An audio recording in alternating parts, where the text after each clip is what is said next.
Ito ang ating gata, fresh ng Coco Mama kasi hindi na ako makabili ng gata dahil sarado na yung tindahan dito ng lapit sa amin kasi nagsasara ang ating mga kaibigang Muslim pag alas 12 ng kaya na ang aking version ng aking chicken curry. Kaya ninahan ko yung apoy mas lalong mahina naman. Ayan, yummy chicken curry naman tayo.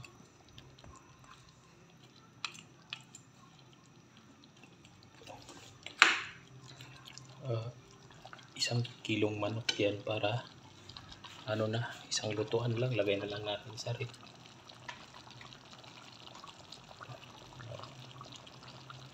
Tapos ilagay na natin itong bell pepper. Okay na yung bell pepper nya, green bell pepper.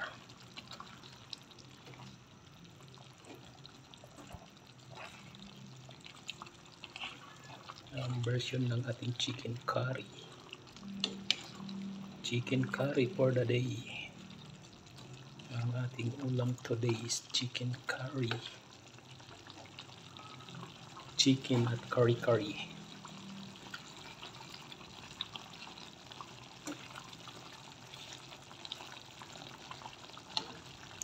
Ang need mo lang na masyadong lutuin is itong patatas kasi itong carrots is na yan, kinikilaw na nga yung carrots, kaya okay na yan ang hapko na natin ang lasa niya kasi hindi gata na pure ng nyug kundi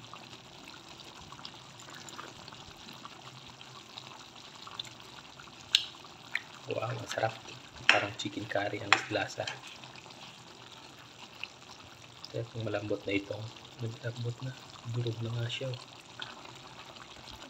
okay na yan kasi nilaga ko naman yung manok muna tapos ginisa.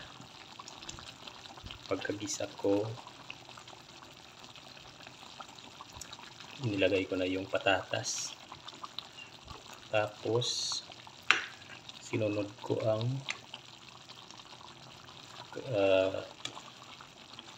carrots, and then nilagyan ko ng coloring, curry powder ang aking nilagay. Ito ang aking nilagay, curry powder ang aking nilagay dyan. And then nilagay ko na ang last is gata, at ang pinakalas talaga is yung bell pepper. Napaulit yung bell pepper para hindi siya lantang-lanta na amoy mo siya pag kumain ka is maamoy mo ang bango niya. Ayan, diba? Tingnan mo naman ang ating chicken curry for the day.